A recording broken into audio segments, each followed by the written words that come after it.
인천대학교 스타트업 칼리지 학장을 맡고 계시며 트랜스버스 CEO로도 활동하고 계십니다. 큰 박수 부탁드립니다. 네, 반갑습니다.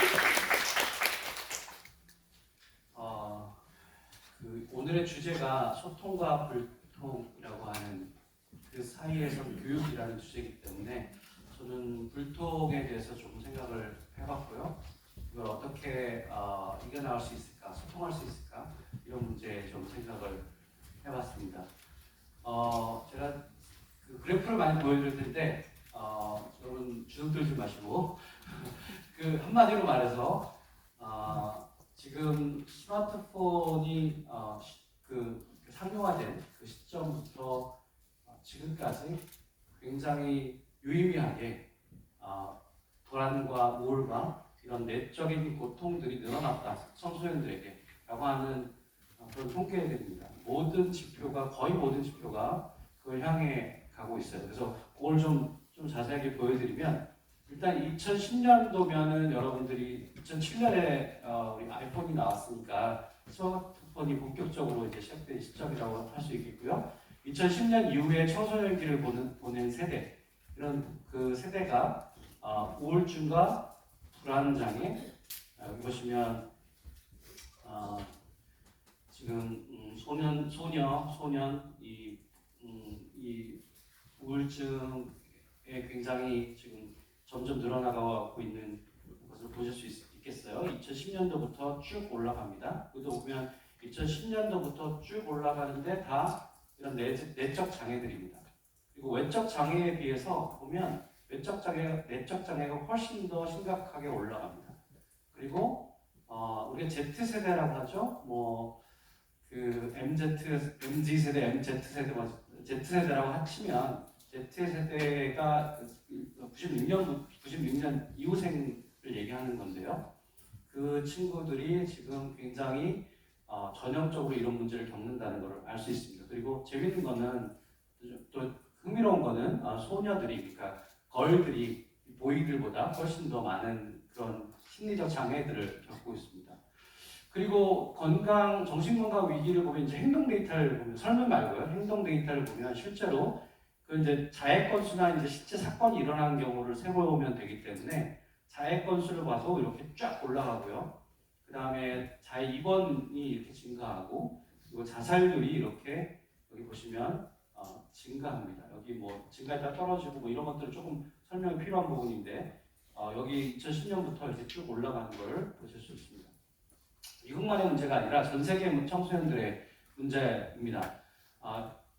영국의 경우에도 이렇게 자해 건수가 급증했고 2010년부터 보면 이렇게 급증했죠. 그러니까 예를 들어 2010년이면은 이제 스마트폰을 막 사용한 시점이고 그 뭐 열 몇 살 정도 된 10살 정도 된 친구들이 스마트폰을 사용한다라고 생각하시면 되겠어요. 그런 친구들이 지금 이렇게 쭉 올라가는 겁니다. 여기 자해 경증 자해 건수도 급증하고 있고 캐나다의 경우에 호주도 이렇게 올라가고 있습니다. 또 전 세계 또 다른 데를 보면은 여기 뉴질랜드도 이렇게 올라가고 그 다음에 여기 유럽에도 33개국 올라가고 또 학교에서의 소외감도 보면 전 세계 통계를 보면 소외감도 이 시점에서 쫙 올라갑니다. 뭔가 도대체 2010년부터 무슨 일이 있었길래 이렇게 갑작스럽게 이런 나쁜 지표들이 올라가는가라고 하는 게 우리가 좀 고민해봐야 돼, 생각해봐야 될 통계라는 거죠. 우리 그 전 세계 사람들뿐만 우리도 포함되어 있습니다. 그래서 대략 보면 저 이제 여러 통계들을 로 데이터를 가져오지 못하고 언론에 나온 것만 가져왔는데요.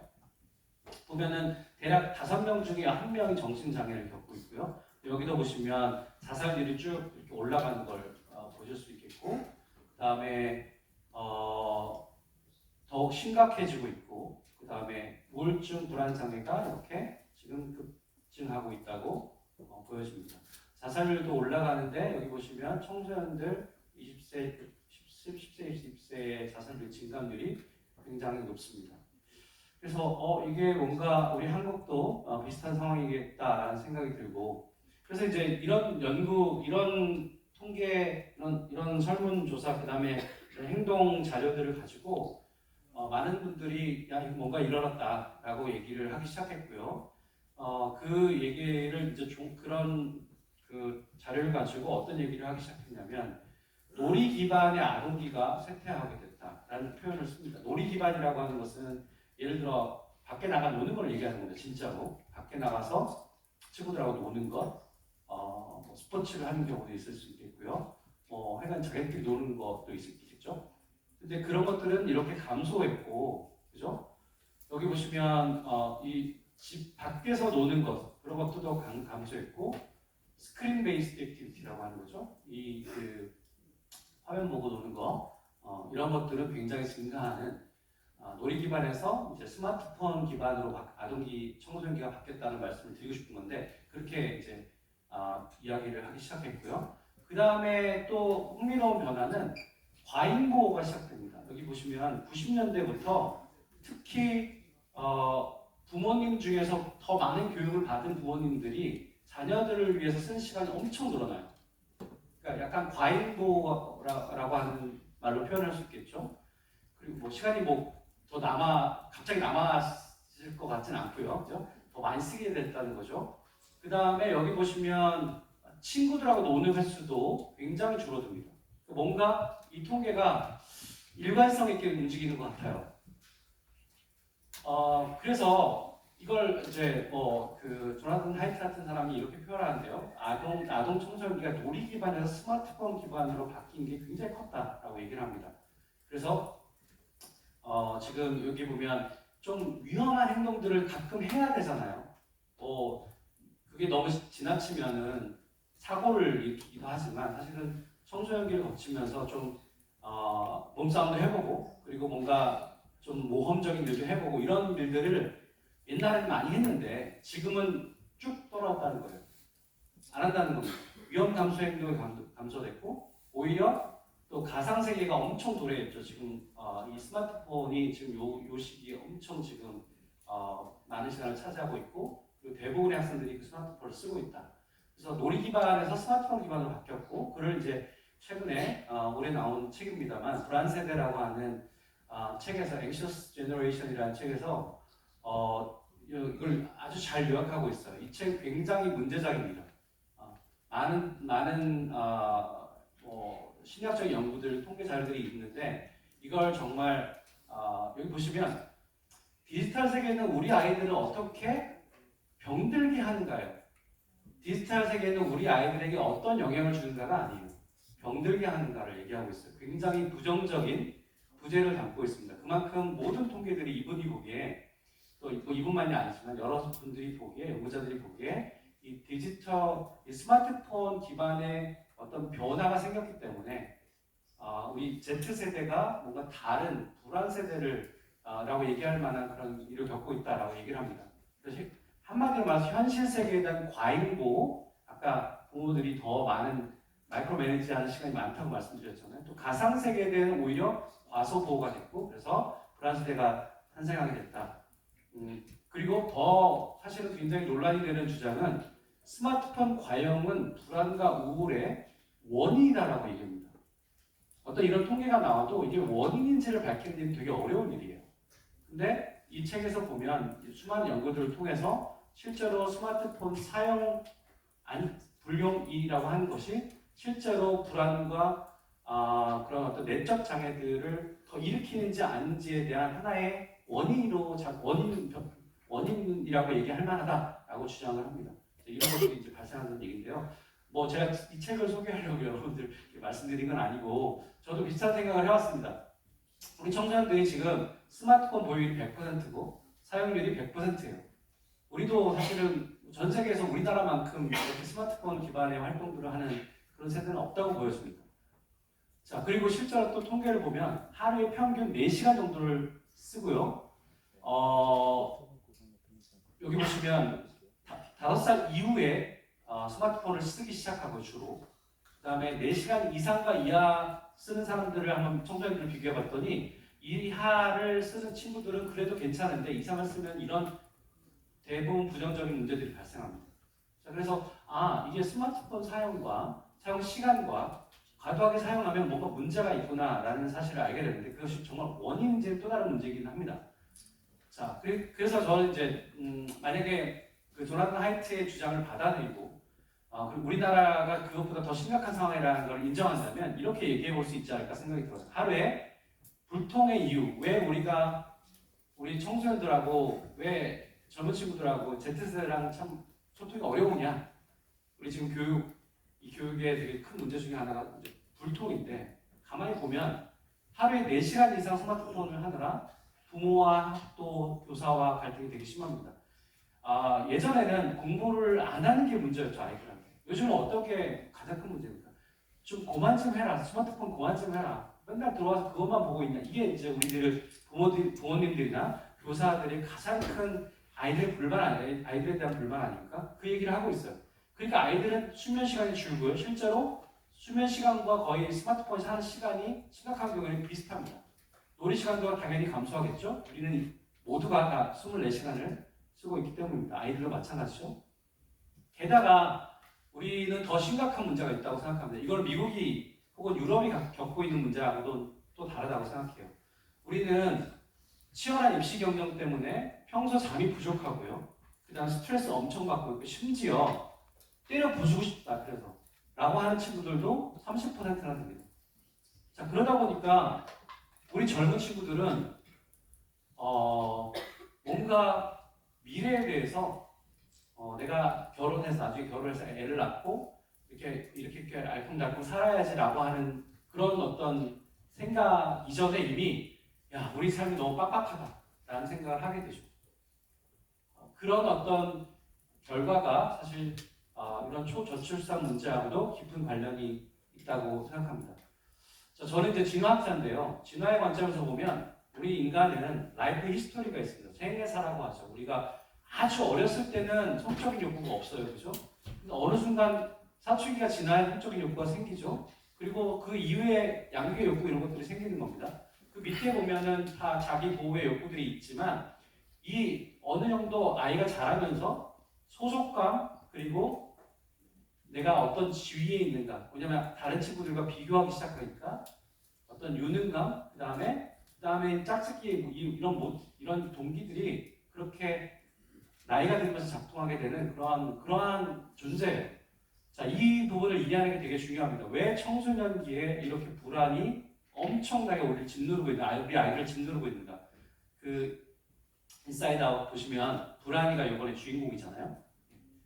자, 그래서 왜 특히 청소년들한테 이런 내가 어떤 배제되었다라고 하는 느낌 이런 것들이 굉장히 큰 고통이냐면 여러분들이 만약에 MRI 기기에 들어가서 뇌 구조를 찍는다고 생각하시고 그리고 막 찍는데 그 누워 있을 때 화면에 이렇게 모니터에 이런 게 있고 여러분 여기에요. 왼쪽 버튼을 누르면 이쪽 공유하고 오른쪽 버튼을 이쪽 공유하고 공유를 주고받는 게임을 MRI에 들어가서 하고 있다고 생각합니다. 이걸 fMRI라고 하는데 이 연구에서 이렇게 해봤어요. 서로 공도를 주고받아야 되는데 컴퓨터를 조작해서 여러분이 버튼을 왼쪽이나 오른쪽 누르면 얘네들끼리만 공도를 주고받는 거예요. 재미도 없는 게임인데 어쨌든 하다 보면은 뭔가 불편해지기 시작하고 화가 나기 시작하죠.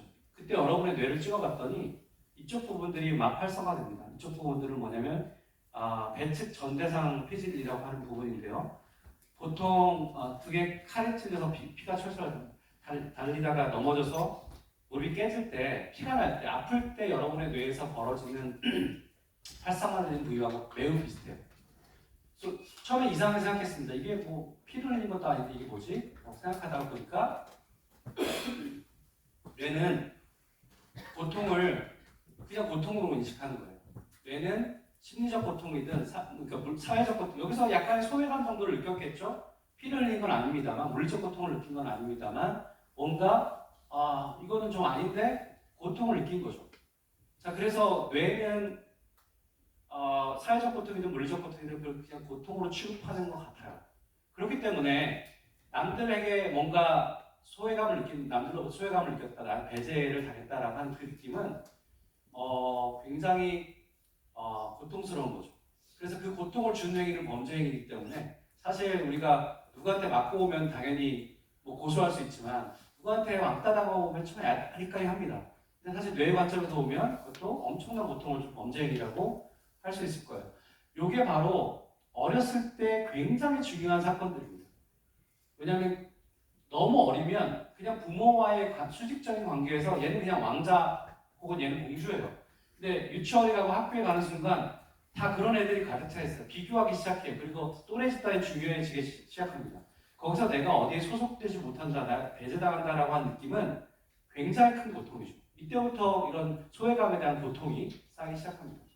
그래서 우리가 이제 영장류학자들이 얘기하는 건 뭐냐면 침팬지나 오랑우탄이나 이런 애들과 우리랑 가장 큰 차이가 뭐냐, 다른 거라기보다도 이 사회적 영역, 다시 말해서 협력적 의사소통 능력, 그 다음에 다른 사람과의 어떤 협업 능력, 그 다음에 거기서부터 배제된 거, 소속감, 이런 것들이 굉장히 강한 그런 종이라고 할 수 있습니다. 그래서 그걸 울트라 소셜이라고 보통 얘기를 하죠. 자, 그렇다면 이런 불통의 시기, 이런 불통의 시기를 무사히 넘기고 공간 방역을 확대하려면 어떻게 해야 되는가? 저는 이제 놀이에 대해서 좀 얘기를 해보려고 합니다. 그리고 자율성에 대해서 얘기를 해보려고 하고 공감으로 좀 얘기를 좀 마무리하고 싶은데요. 놀이가 지금 아까 사라졌다고 말씀드렸잖아요. 놀이 연구의 대가인 저분은 이 책을 쓰신 브라운이라는 분은 연구를 해보니까 범죄자들의 그 어떤 공통점도 발견하지 못했는데 이 수많은 범죄자를 인터뷰해 보니까 단 한 가지 공통점이 있더라. 그건 뭐냐면 어렸을 때 놀이가 없었다. 그 친구들한테. 그게 가장 큰 깜짝 놀랄 만한 그런 공통점이었다. 이렇게 연구 결과를 발표했습니다. 그래서 그게 뭐냐면 놀이라고 하는 건 어떤 거예요? 놀이를 막 너 잘 놀면 뭐 상 줄게 이런 거 아니잖아요. 그냥 자발적으로 하고 무목적적이고 그냥 즐겁습니다. 그죠? 이게 놀이의 정의죠.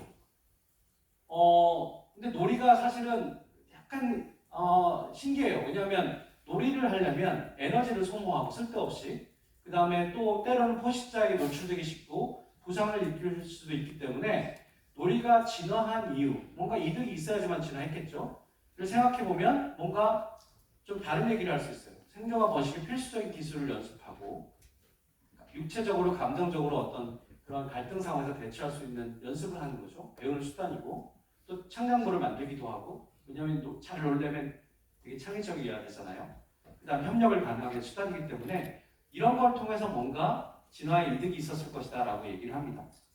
그래서 놀이가 아동 발달에 어떤 좋은 영향을 주는지에 대한 연구는 되게 많습니다. 한마디로 다 좋은 거예요.